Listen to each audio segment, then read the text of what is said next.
কি কথা বলবো, কুরবানির ঈদ আর মাত্র 2 দিন বাকি। মানে এই ঈদের আগে ঘটনা আসলে সেরকম ঘটছে না, যার কারণে কোথাও খুঁজে পাচ্ছি না। এর ভিতরে কথা অনেক আছে, একই কথা বারবার হয়ে যাচ্ছে, যার কারণে বলতে আপনারা হয়তো বিরক্ত হতে পারেন যে একই কথা বারবার। তারপরেও তো না বলে পারি না ভাই, কিছু কথা তো বলতেই হয়, কারণ এই কথাগুলো না বললে তো চাপা পড়ে যাবে। কার কথা বলবো? এই যে আমাদের নাসিরউদ্দিন পাটোয়ারির কথাই আবার বলি একটু। হঠাৎ করে আমাদের কাছে মনে হচ্ছে বাংলাদেশে খুব দ্রুতই পাথরের ব্যবসা বেড়ে যাবে। যারা বেকার আছেন তাদের উদ্দেশ্যে যদি একটা বিজ্ঞাপন এরকম ছাপানো হয় যে আপনি কি চাকরি খুঁজছেন, আপনি কি কি ব্যবসা করবেন ভেবে পাচ্ছেন না, তাহলে আর দেরি করেন না, এখনই পাথরের ব্যবসা শুরু করুন। কারণ এই পাথরের চাহিদা খুব দ্রুতই বেড়ে যাচ্ছে। আর যখন চাহিদা বেড়ে যাবে, তার যোগান এবং সরবরাহে টান পড়বে। আর যোগান এবং চাহিদায় টান পড়লে অটোমেটিক্যালি এর মূল্য বৃদ্ধি পাবে। আর মূল্য বৃদ্ধি পেলেই তো বাম্পার ফলন, বাম্পার ব্যবসা, জম্পেশ ব্যবসা হবে। কথাটা অনেকটা জোকস শোনা গেলেও, অনেকটা স্যাটায়ার মনে হলেও আসলে এটাই বাস্তব। খুব তাড়াতাড়ি মনে হচ্ছে পাথরের লেনদেন, পাথরের কারবার বৃদ্ধি পাবে। আসেন একটু বুঝিয়ে বলি। কয়েকদিন আগে ঢাকার বাবুবাজারে সোহাগ নামের একটা ছেলেকে বিএনপির নেতাকর্মীরা চাঁদা না পেয়ে তাকে পাথর দিয়ে পিটিয়ে, এত বড় বড় পাথর কিভাবে তার শরীরের উপরে ফেলানো হয়েছে আপনারা দেখেছেন। ওই সময় সারা বাংলাদেশ হতভম্ব হয়ে গিয়েছিল, স্তব্ধ হয়ে গিয়েছিল। আবার এই সম্প্রতি নাসিরউদ্দিন পাটোয়ারিকে হত্যাযজ্ঞ করে তোলার মতো সমস্ত আয়োজন ইতিমধ্যে বিএনপি সম্পন্ন করে ফেলেছে, ইতিমধ্যেই সম্পন্ন করে ফেলেছে। বিএনপির টপ টু বটম প্রত্যেকটা নেতাকর্মীর একই কথা, নাসিরউদ্দিন পাটোয়ারি বেয়াদব। এই বেয়াদবকে যে কোনোভাবে তাকে শায়েস্তা করতে হবে, প্রকাশ্যে তারা বলছে। ভাইরে, নাসিরউদ্দিন পাটোয়ারি বারবার বলছি, সে তো আপনাকে কখনোই শারীরিকভাবে আঘাত করে নাই, বা তার দ্বারা আপনার বিন্দুমাত্র শারীরিক ক্ষতি হবে এটা কল্পনাও করা যায় না, সেটা করবে না। কিন্তু আপনি তাকে মারার জন্য, হত্যাযজ্ঞ করে তোলার জন্য যত ধরনের বয়ান উৎপাদন করা দরকার আপনি করছেন। এবং শুধু তাই নয়, ছাত্র দলের কেন্দ্রীয় নেতা আমানুল্লাহ আমান, যার বিরুদ্ধে কয়েকদিন আগে ধর্ষণের অভিযোগ উঠেছিল, এই আমানুল্লাহ আমান শেখ হাসিনার আমলে তার বাবার জানাজায় সে অংশগ্রহণ করতে পারে নাই বলে একটা টক শোতে এসে একটা সাক্ষাৎকারে তার চোখ দিয়ে ঝরঝর করে পানি পড়ছিল। নিজের জন্মদাতাকে যে একটা লুঙ্গি কিনে দেব বা একটা পাঞ্জাবি কিনে দেবো যে আব্বা আমি বিশ্ববিদ্যালয়ে পড়ালেখা করেছি, এটা আপনার জন্য, এই সুযোগ আমার। আমাদের এরকম আমাদের সবারই প্রায় গল্প এরকম। আমাদের সেই আমানুল্লাহ আমান দিব্যি ওই সমস্ত কথা ভুলে গেছে। সে এখন নাসিরউদ্দিন পাটোয়ারিকে বলছে যে ডিম ছুঁড়ে মারা এটা তো কোনো শাস্তি হলো না, তার তো আসলে পাথর মারা উচিত ছিল। মাসে তো শয়তানের উপর পাথর নিক্ষেপ করার কথা, কিন্তু ডিম কেন নিক্ষেপ করছে এটা সাধারণ মানুষ এখানকার বুঝবে। এই ধরনের লোকের গায়ে আমাদের ছাত্রদলের হাত দিয়ে হাত নষ্ট করার মানসিকতা ছাত্রদলের কারণে। চিন্তা করতে পেরেছেন?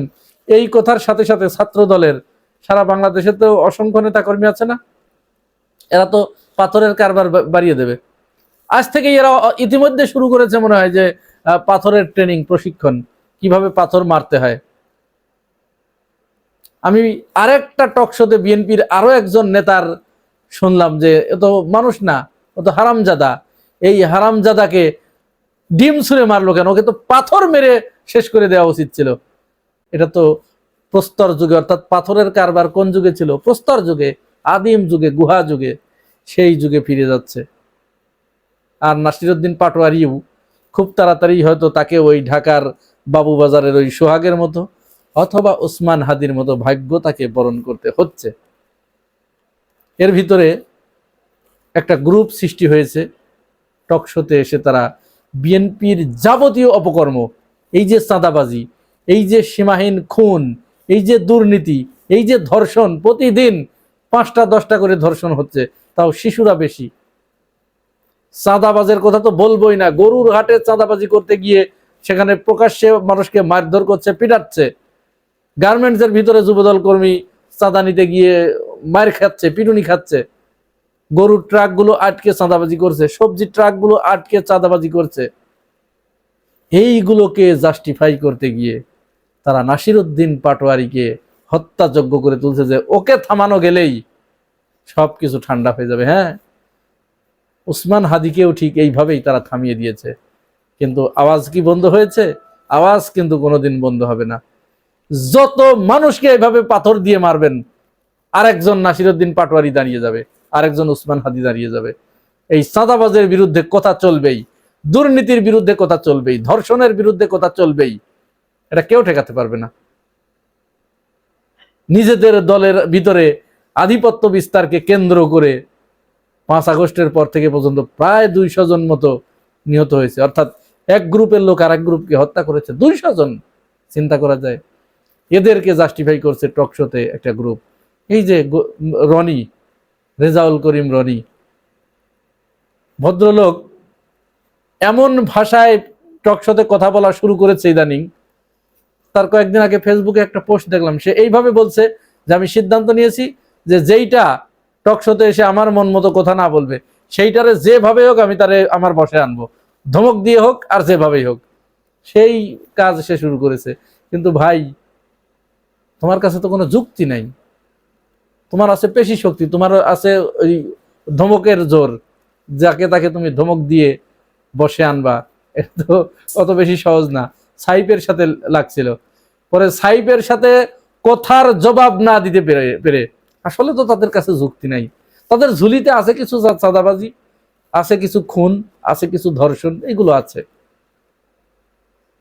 ভালো কাজ যদি করতো এরা, তাহলে তারেক রহমানকে দ্বিতীয়বার ভোট চাইতে হতো না, কখনোই ভোট চাইতে হতো না। এবং আমরা বিশ্বাস করি দেশের মানুষ এখনো তারেক রহমানের জন্য তাদের হৃদয়ে ভালোবাসা এখনো তারা জমা করে রেখেছে। শুধু জুলাই আকাঙ্ক্ষাকে বাস্তবায়ন করার জন্য যতটুকু দরকার, এইটুকু যদি বিএনপি বাস্তবায়ন করত, তাহলে খুব বেশি কিছু দরকার ছিল না। মানুষকে খুশি করা খুব বেশি কঠিন কাজ না। রেজাউল করিম রনির ওই ভিডিওটা দেখুন।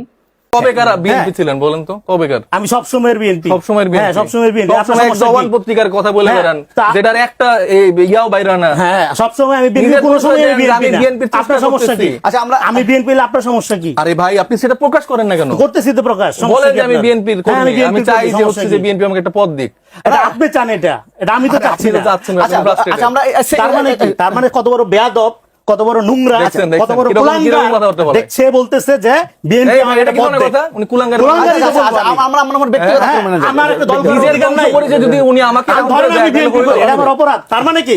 এই ভাই, যে তার মানে কন্ট্রাডিকশন পদে পদে এখন ভাই, ইন্টারফেয়ার করা যাবে, কারণ আলোচনার লেভেল নাই। ভাই, হ্যাঁ, আমি অ্যাপ্রিশিয়েট করব, আমি অ্যাপ্রিশিয়েট করতে পারতেছি না, এটা মোটেও ভালো যেটা হচ্ছে না। বলতেছি যে আপনার যে কুলাঙ্গর তত্ত্ব যে দিলেন, আমার মনে হয় যে আপনি এদের মাঝখানে হয়তো বেড়ে উঠছেন। ভাই, আপনি কি থিয়েটার আর্ট পারফরমেন্সও ছিলেন নাকি? না, তোমাদের মতো নাটক বাস্তব কেউ না ভাই, এ তো আপনি খুব ভালো তোমরা করেন। হলো লাইভ রিয়েলিটির আপনি মধ্যে আপনি আছো। আপনি পারফরমেন্স আর্ট করতে পারেন। তো সেই এই যে আওয়ামী যে সিনড্রোম প্রশ্নটা করছেন ওটার উত্তরটা দেন। আচ্ছা বলুন না বলুন। আচ্ছা ভাই আচ্ছা ভাই পাশে পাশে ভাই, ওনার চলে যাওয়া উচিত আমার মনে হয়, আচ্ছা, কারণ উনি কথা বলতে পারেন না। আচ্ছা বসেন প্লিজ আচ্ছা প্লিজ ভাই আপনি নিষেধ করছেন ভাই, আমার ভাই, ডাকার জন্য। আপনার প্রোডিউসারকে আমি বলছিলাম যে এদের কাউকে ডাকবেন না। আচ্ছা ভাই প্লিজ বাংলাদেশের জনগণ দেখবে। ভাই দেখেন, নাটকটা কিভাবে করলো আচ্ছা। দেখছেন? রনি ভাই হ্যাঁ, আচ্ছা এই রনি জন্ম প্লিজ পরিচয় ঠিক ছিল নাকি না দেখেন। প্লিজ সে তো কথা বলতে না পেরে পরে রাগ করে চলে গেল, জবাব না দিতে পেরে। যাই হোক প্রিয় ভাই ও বোনেরা, আজ আর কথা বাড়াচ্ছি না। আপনাদের কাছে কি মনে হয় আমি কার কথা বললাম? আপনারা তার পুরা নাম লেখা দরকার নাই, শুধু আম শব্দটা লিখবেন আর তার নামের প্রথম অক্ষরটা লিখবেন। আজ এ পর্যন্তই, ভালো থাকবেন, আল্লাহ হাফেজ।